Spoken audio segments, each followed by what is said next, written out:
You're listening to The Art of Imperfect Adulting. I'm your host, Amy Stone. Here, I share stories from real people navigating the adventure that I call adulting. Are you ready? Me too. Let's do this. Hello, friends.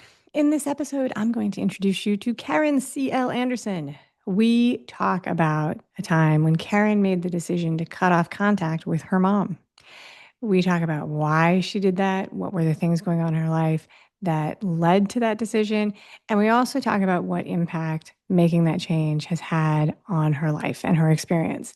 So this comes up in the interview, but I'll mention it here too. It's my belief that, or my experience, that people can have very strong personal opinions about the quote unquote correct way to be in a family. And that can include feeling like it's okay to judge the relationships that other people might have with their parents or their children or anybody else in their life. One of my hopes or intentions with this show, with this program, is to share stories of experience in a way that might sometimes offer a different experience than what you're used to, and do that without any preconceived agenda or judgment on its own, so that you can listen and hear the experience and make your own decisions now and forever. And you'll have to let me know if I do a decent job of that or not. And now it's time. Let's get to the interview.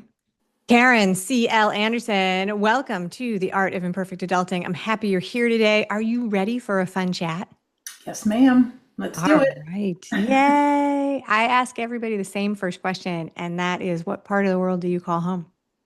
I live on the southeastern Connecticut shoreline in a town called Waterford. Beautiful, beautiful. Next, get to know you question. What is one way that you like to recognize or honor something that is worthy of celebration in your life, big or small? It's so funny because I am not much of a celebrator, which doesn't mean that I don't recognize and honor meaningful things in my life.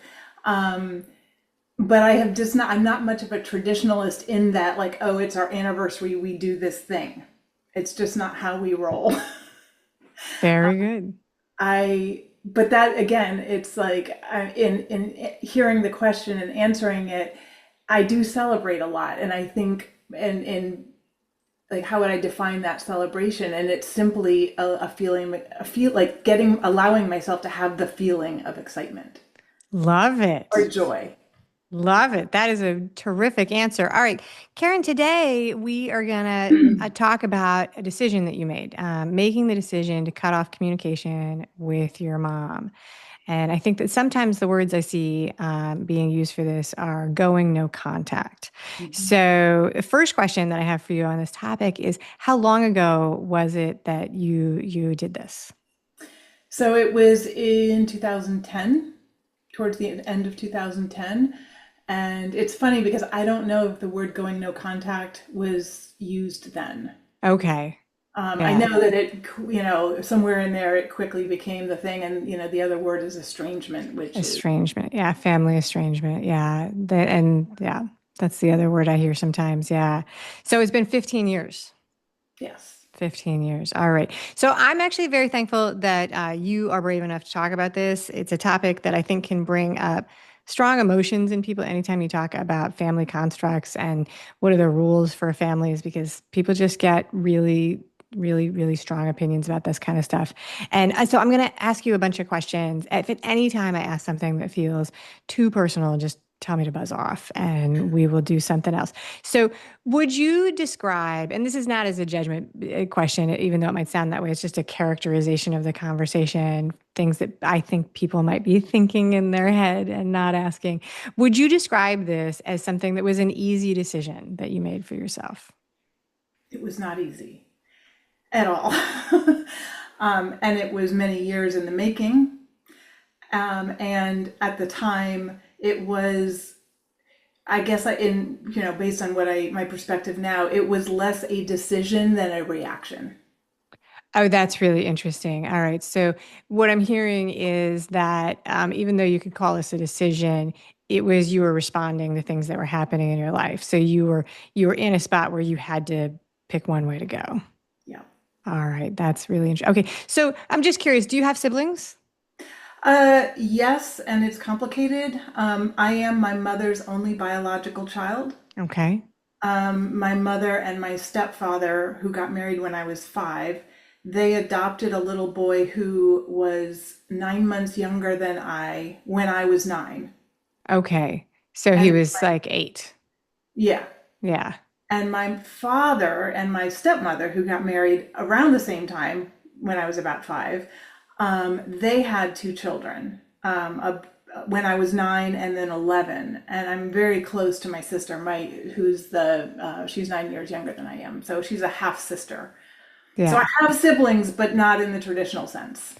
Well, we use that word traditional, although I am just a person who thinks that families come in all different kind of constructs. And the construct that you laid out is actually very similar to what the big picture of like my adult family is. I have stepkids, and then both parts of the family added children. So there's like it's a mix, it's a blend, and we I'm a just roll with stepmom it. too.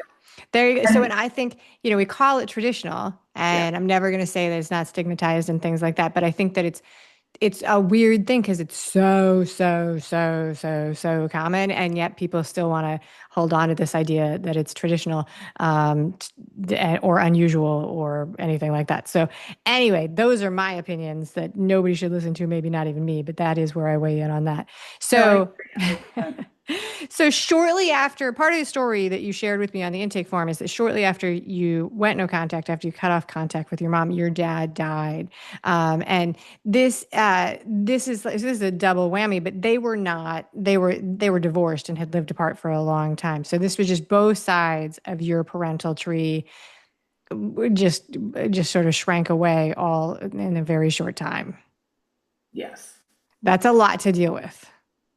Yeah, it was. Yeah. Do you want the do you want the You details? can, you can like if you can because I that's all that I have of that story. So I'm sure that there's some reason that it Yeah. ties in. But yeah, feel free to color in the dots and share why you include both of those things. So, the decision or the reaction to cutting ties with my mother happened as a result of, again, it's so funny because, like as you said, right, estrangement, all that, is it an easy decision? And I think culturally we look at people making these decisions as they're snap decisions. There's no reason why. Oh, it's something you heard on the internet. Blah blah blah blah blah, and it isn't. And so there was lots leading up my childhood, young adulthood, the relationship that I had with my mother and why it was the way it was. And so it was many, many, many things leading up to that moment in time, which, as I said, was at the end of, it was in December of 2010. And I had had a visit with my mom. I think it was at Thanksgiving. My husband and I went up with her and her husband to Maine, which is where they live. And that visit was terrible. And I think in hindsight, I'm starting to see that even though I wouldn't have used this language, I just never felt safe with my mom. Okay. And I was trying and trying and trying and also thinking, well, there must be something wrong with me that I can't seem to get along with my mom. And so anyway, we had this visit and we ended up leaving early for a variety of reasons and came back home and I was again trying to find ways to connect with my mom. And it's funny because it was around the time Skype was popular, and I was like, oh, maybe we could Skype, right? Instead of having a phone call or whatever. And I tried to set that up with her, and it wasn't working out. Again, I don't remember all the details, but in the end, I remember getting an email from her that said that she was disappointed in the person that I'd become. And it was at a time in my life when I felt the best I ever had, really. I mean, I had a lot going for me. I was, happy. I was married. I was successful. I, had a lot going for me. And it was like a knife in the heart. Yeah, I looked down and I was trying to keep my face can sometimes be like the closed captions of my thoughts in my head. And that sounds to me, I was not involved in this experience. First time I'm talking to you, but that just sounds like such a painful thing to hear from somebody who you want to be your cheerleader. Like the programming that we get, most of us in the modern world, is that family is automatic and instant, and there's some sort of hidden obligation to be kind to each other, support each other, so on and so forth. And then when our family members don't show up like that for any number of reasons, it's really easy to internalize it, which you said. It's like, what am I doing wrong that I'm not connecting with this person in my family? Or what am I doing wrong that this person is being mean to me? But that's a really direct thing to say to somebody. And we all say, I think, I was so judgmental of the adults in my life when I was a kid and hadn't been through the adult portion of that experience. But and it's not like I've had all of the experiences. I've said some dumb things to my kids and my stepkids that I've had to walk back and be like, oh, wow, so sorry about that. But nonetheless, that sounds like something that would have really hurt to have a mom say to you that, it's like when I was a kid, I had a babysitter who once said to me, she's like, that's why there's space between your brain and your mouth. So you can think it and not say it. Right? And when we collectively, right, and I, include myself in this, I include my mom and her mom, right, when we're carrying unconscious trauma, Yep. shame, etc., right, that space that your babysitter was talking about doesn't exist, or it doesn't appear to exist. So yeah, that was a very painful moment in my life. And as I said, it's not like it was a surprise. It wasn't the first time she had said something like that to me. Um, but it was the last proverbial straw in that moment. So And that was the cataclysmic of, or the not the cataclysm, that was the last thing that happened. yeah, That was the last thing that happened I to you. want to just also say quickly that I have had contact with my mom in between then and now. Oh, And so yeah. yeah, So and all right, so we'll talk about that. So how much contact before this moment where she said this to you, and you realized that you needed to draw a line in the sand or make a barrier for a boundary for yourself? How much contact were you guys having? You were in Connecticut, she was in Maine. How much contact were you guys having at that time? I mean, it was just, like, okay, holidays, are we visiting, going up for the summer, calls, emails, that kind of thing. I mean, it Yeah. wasn't like we were super close and talked every day or anything like that. Again, everybody's different in what they see as normal contact. And, for some mothers and daughters, the perfect amount is once a week or every couple of weeks or once a day, or, right, there's no judgment on that. It's just ours was, it was, I can't even remember, to be honest. It wasn't like um, regimented type of thing. All right, so there was some geographic distance between you guys. You saw each other for the holidays, and there was some contact, phone contact, email contact, stuff like that in between, but not every day for dinner and not No. calling every day to update things. So families can be really complicated. I think that everybody experiences that. Even if you have a teeny tiny family, they can be really complicated. And there's the very real situation that you and I talked a little bit about before we started the conversation, that even if the people in a family have the exact same experience at the exact same time, everybody can come away with that, with a different version of events, and retell the memories, and really have a different experience in the same thing. It's really super interesting. Like, I mean, there are definitely events that happened in my family growing up, and my sibling and I have come together as adults, and we tell the stories completely differently. Some of them are completely inconsequential and hilarious, and others are a bigger difference. But so this is my long way of just reassuring everybody that, we understand we're talking about your experience with this today. And if you were to talk to any of the other people in your family, they might be like, oh, that I would tell that a little differently. And that's like the accuracy of when we talk about our own families. But let's talk a little bit about what it was like growing up, and your relationship with your mom. So your parents divorced when you were young. Did you go back and forth between the houses? Like, what was it like? Well, this was 19, so I'm 62, and this was, they got divorced when I was two. My mother actually got on a plane because it was in Connecticut. A woman you couldn't get divorced then. She Right. got on a plane and flew to Mexico and got a quickie divorce. I didn't even know that was an option. Oh my goodness. Yeah. And Wow. and it's funny because as painful as her divorce, as their divorce was on my life, again, just for reference here, right? I admire my mother's, can I, badassery. Yeah, of course. No, no. You can say whatever you want. Like looking at her as a woman who made a choice for herself, I was like, that was pretty amazing. But yeah, so they got divorced. My mother met my stepfather, and that was he. They're both alcoholics. He was violent. Okay. They were both violent. I at that time would go see my dad every 6 weeks. So you lived with your mom.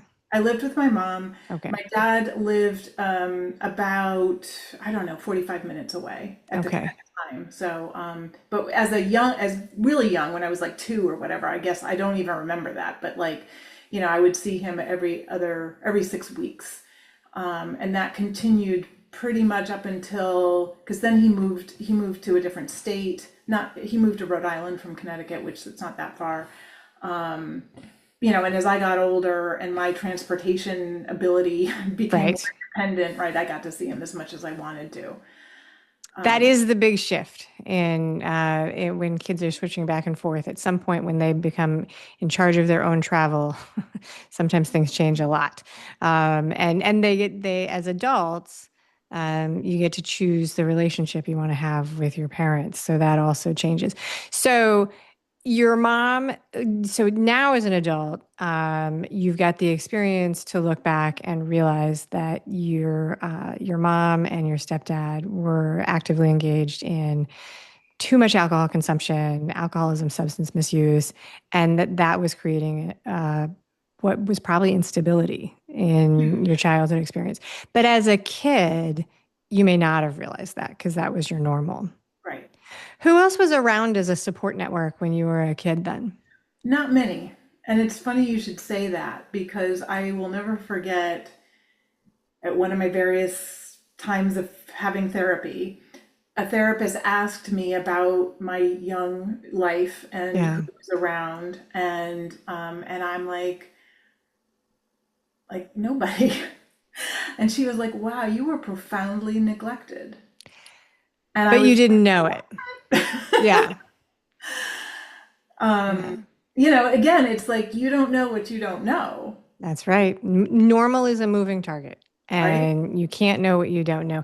How old were you when you like moved away from home and created some separation then between Well, I yourself went to and them? college at age actually 17, which, Okay.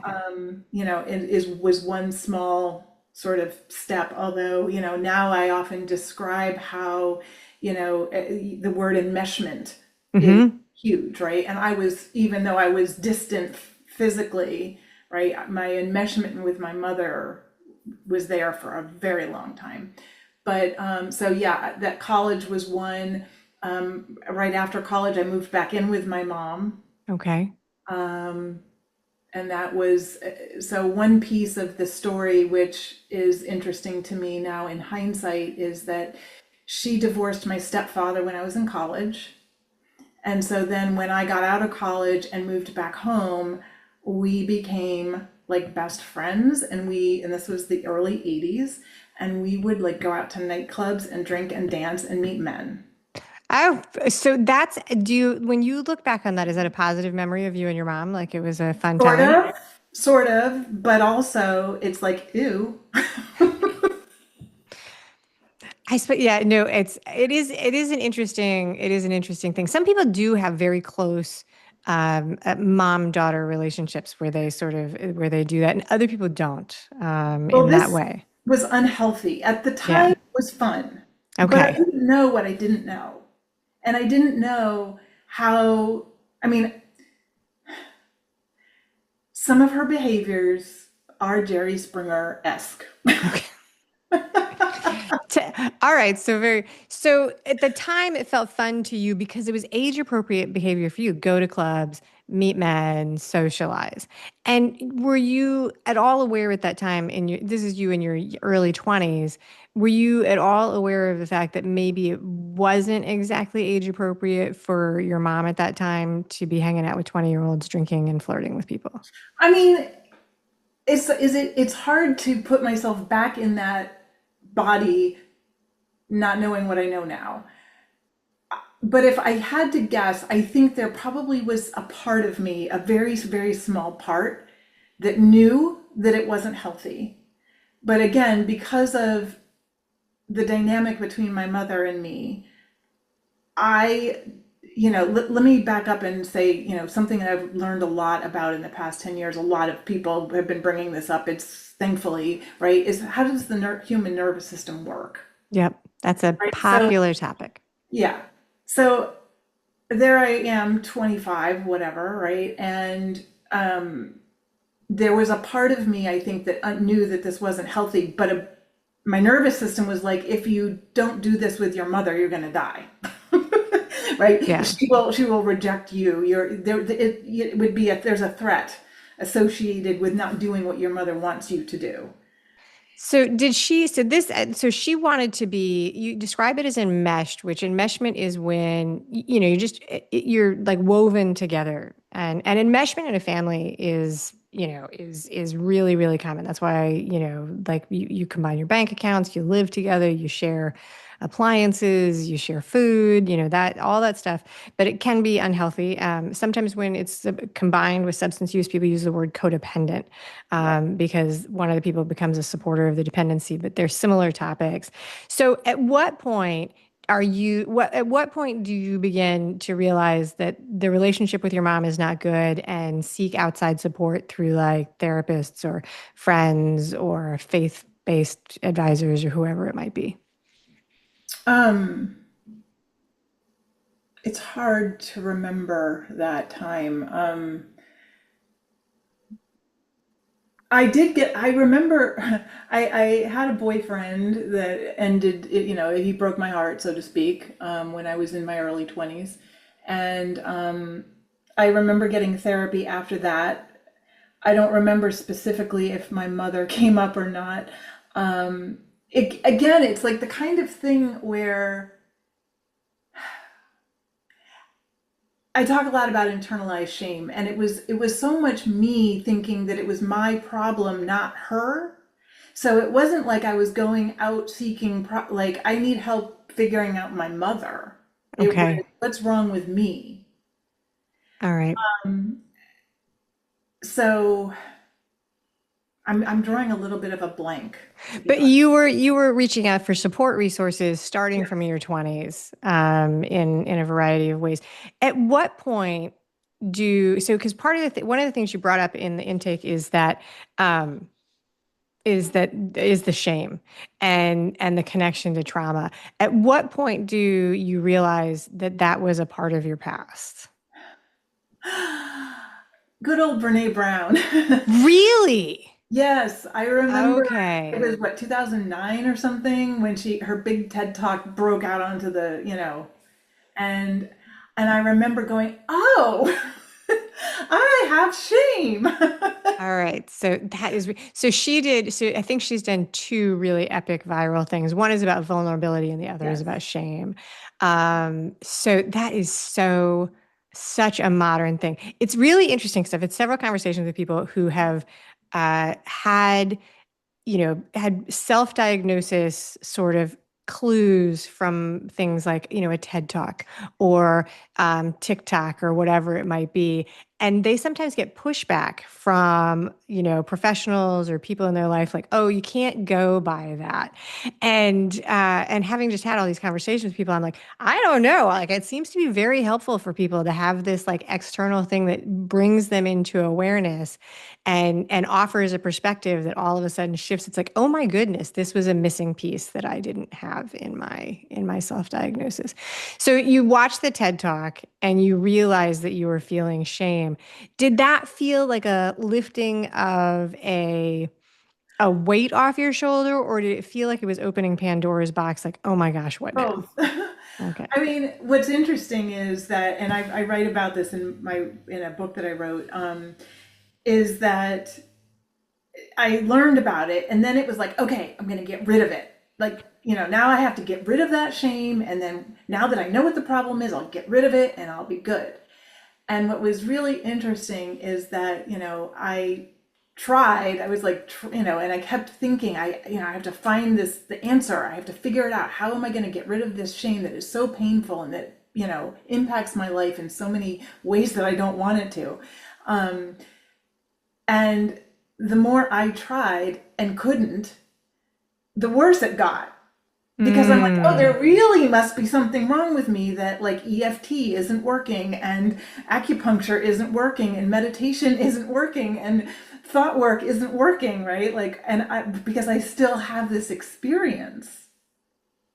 So those are some of the modalities you tried. That's really interesting. So EFT, which is And I love EFT. Let me yep. just, yeah. And so for people who are watching and listening, EFT is a tool that incorporates rhythmic tapping of your body and restating things to rewire patterns and in our mind.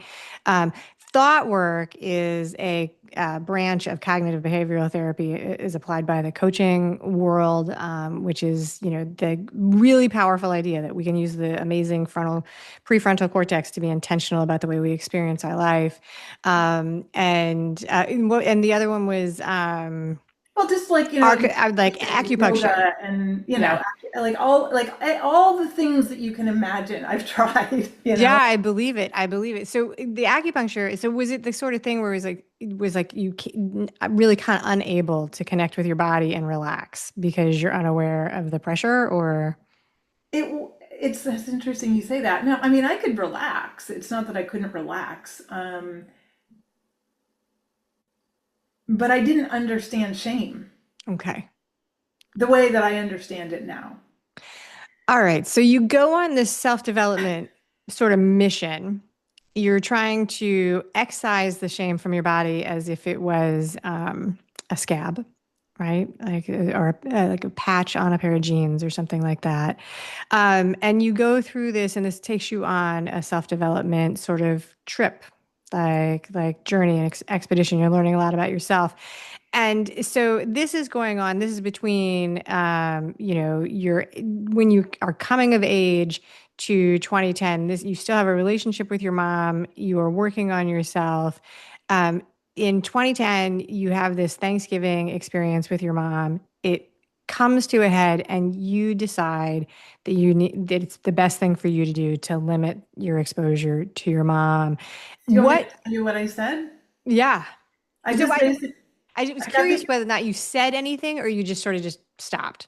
well, it's interesting because it was an email, which was interesting because she usually wouldn't put it in writing. It was always, right.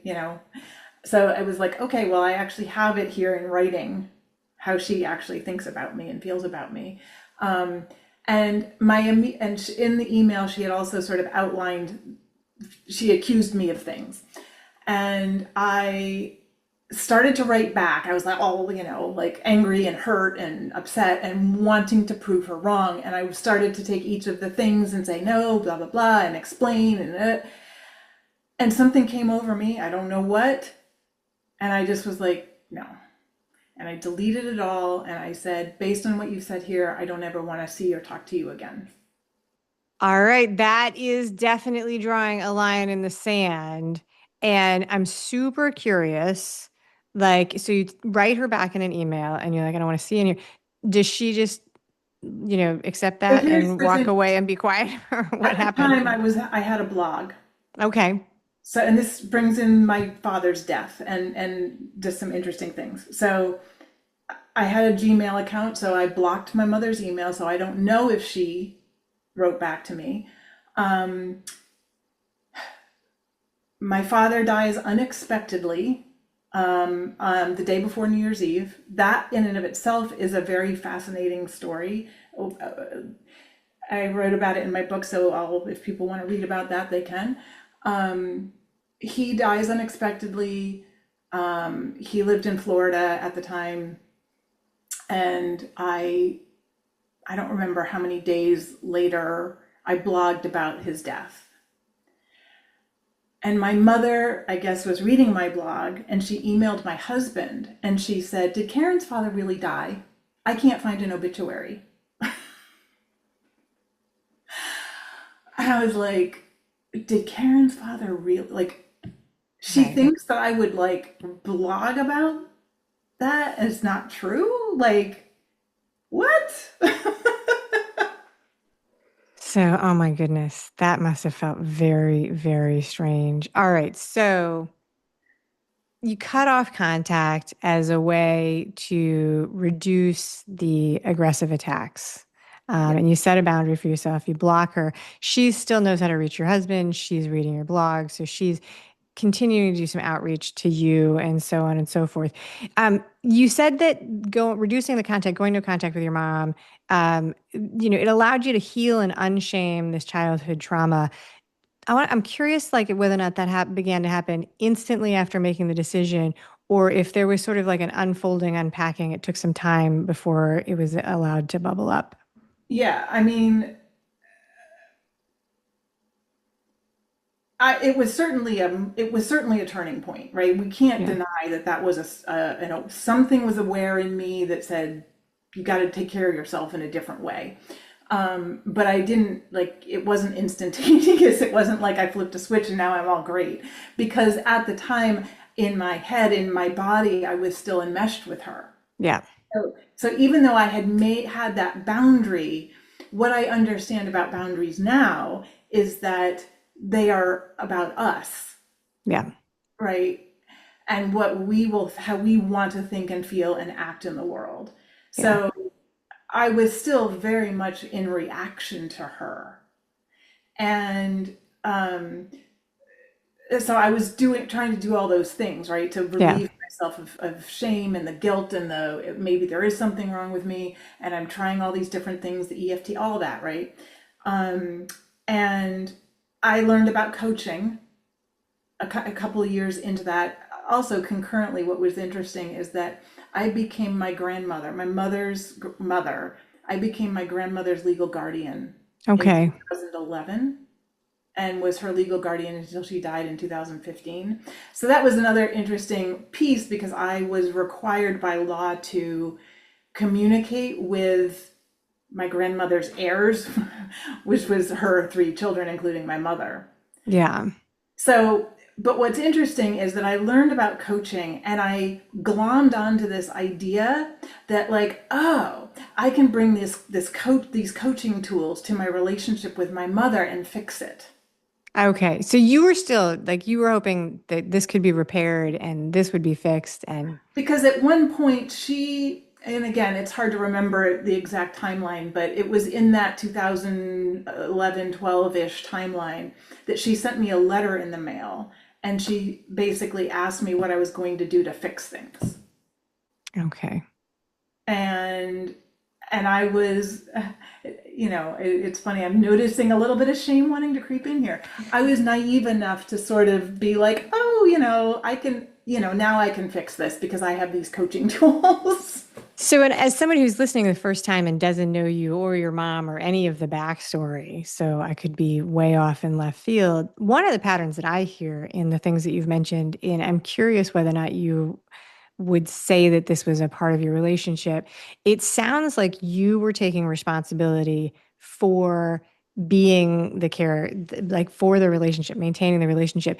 And I That is wonder so common. yeah, and I wonder whether or not you remember getting any messaging from your mom or the other people in your family that, hey, this is the daughter's job. This is your job. A good daughter will work hard to have a relationship with your mom. A good daughter sticks with the family, any of that stuff.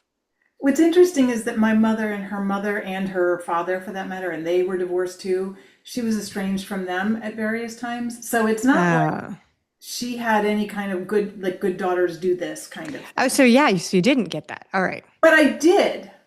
It Oh, wasn't said that way, okay.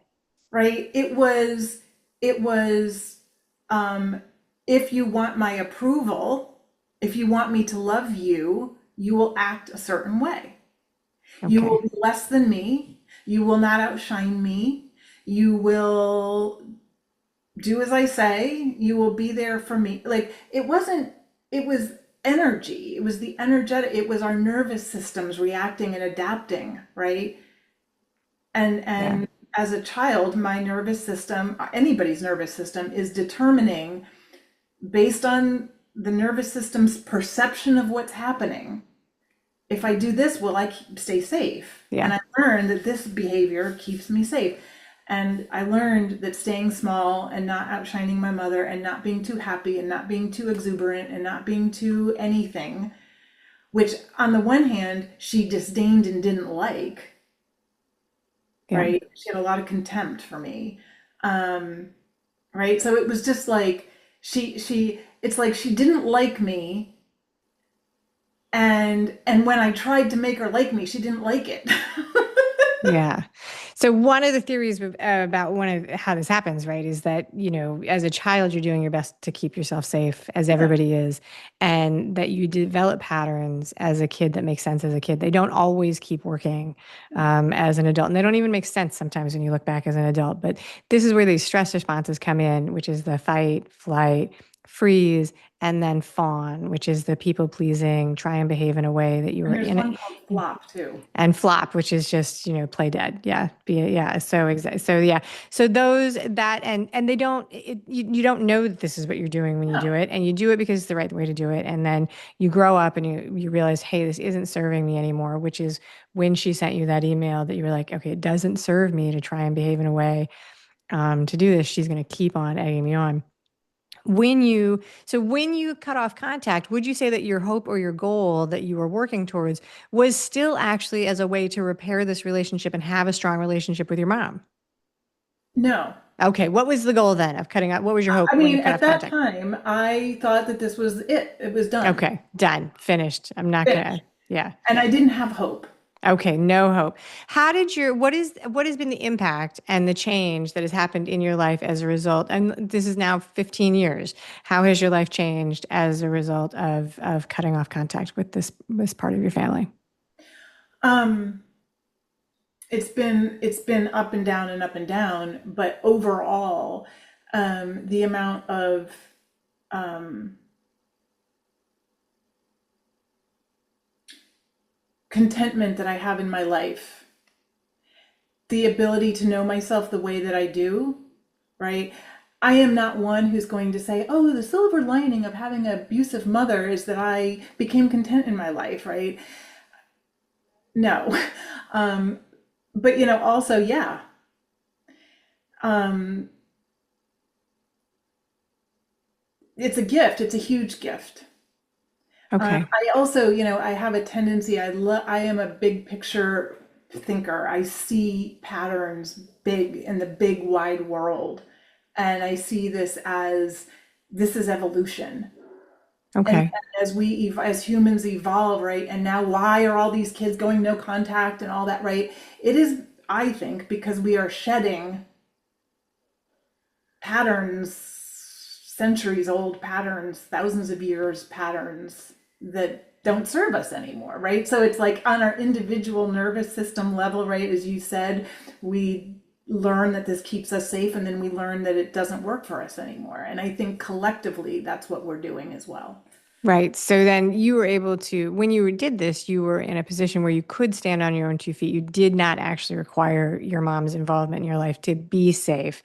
And so sometimes we call this breaking generational cycles. And that seems like it shows up because it's not, you say there's a pattern between your mom and her family, that there was patterns and cycles of estrangement and conflict. And then you're hoping that this is the end of this. It will not continue on in the future. Yeah, because I didn't have kids. Well, there you go. That is one way to change the cycle for sure. All right. So in a second we're going to do the final questions, but I want to give you a chance to talk about the work you do today. And you've written a book which is called "You Are Not Your Mother." So tell us about that. Yeah, basically, I do a lot of one-on-one work with adult daughters and with mothers, I have not yet worked with a mother, and I've had many approach me, but for some reason they're like, I don't know, they won't do it together. Um, and basically, I work to help people do three things in their relationships, whether they are in contact or not. And that is to create safety, right? How do I create safety in my body? The next one is creating intentional identity, because as I sort of shared, right, I had a lot of shame-based identities that were adaptations as a child that then became words. Yeah. I'll tell you that my three are: I'm bad, I'm a selfish spoiled brat, and I'm a pathetic loser. Those were my three core shame-based identities. So that was the self-talk that was echoing in your head all the time. It was internalized. It Yep. wasn't mine to begin with. Right? So creating intentional identity is basically giving our brains and our bodies an alternative to the shame. Because as I said before, I still haven't figured out how to get rid of it. Sure. So so now it's, how do I relate to it differently? How do I carry it more safely? How can I relate to those stories differently? Yeah. Because my brain will still go there, right? It's a Yeah. well-worn, the neural pathways are boom, right? Yes, so intentional identity is creating new neural pathways so that your brain has an option, so that like, oh, I'm going down pathetic loser path, but you know what? I'm also a badass. Yeah. Whatever, right? I mean, that's a very simplistic way of putting it. And then the third piece, which, because when we create intentional identity, it is based on what we value, traits that we admire, energies that we want to embody. And then how do we take that intentional identity in support of creating healthy boundaries? Very nice. Very nice. So that, So that's the work you do. Very good. So you've written a book. The book is You Are Not Your Mother. And the links for Amazon and bookstore.org will be in the show notes wherever people are listening and watching the show. The easiest way to get the links that are attached to the interviews for the people who are in the audience is to be a subscriber to the Imperfect Adulting email list, because then it lands in your email box. And so it doesn't matter if you're on top of listening to all of the new episodes. You don't have to hunt for a pen while you're listening to the show on your morning run. It's just there. That's what I always recommend. All right, Karen, are you ready for the final three questions? yeah. All right, let's do it. All right, so I'm curious, do you have a set morning routine? And if so, what is it?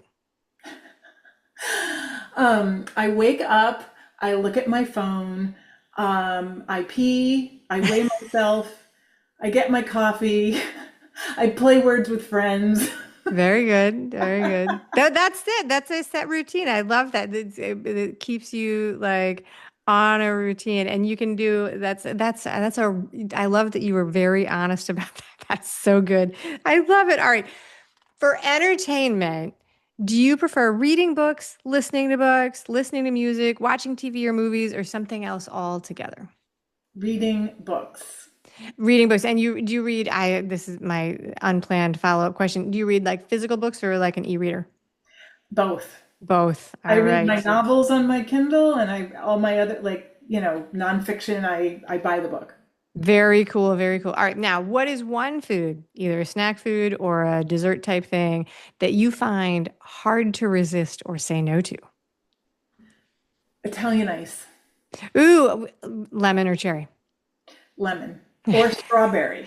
or strawberry. So all right, very good. Those are the choices. All right, that's it.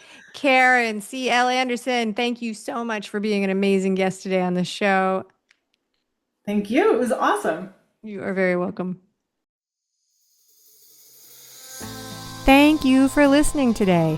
I hope that you enjoy the show. And before I go, I want to encourage you to become a bigger part of the conversation. Obviously, subscribe wherever you're listening to the show. Listen to more episodes. That'd be great.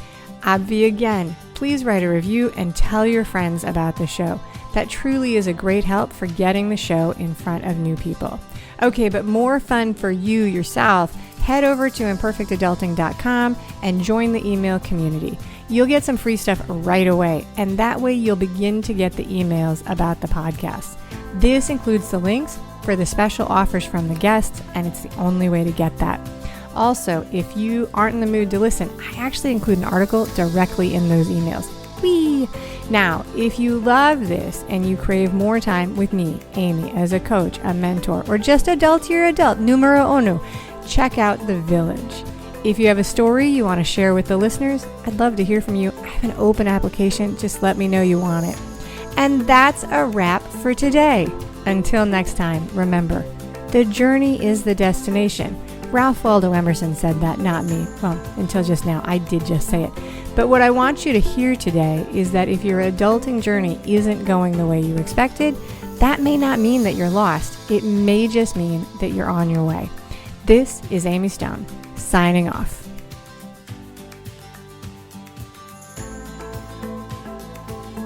The Imperfect Adulting podcast is created and produced by Amy Stone and Amy Says So. Anything expressed on this show is offered as entertainment, and the views of the guests may not always represent the ideas and viewpoints of the host. That's me. Amy does not intend or hold herself out to provide professional advice or recommendations of any kind. In the end, you and you alone need to make those kinds of decisions based on your personal and individual situation, needs, circumstances, and comfort level.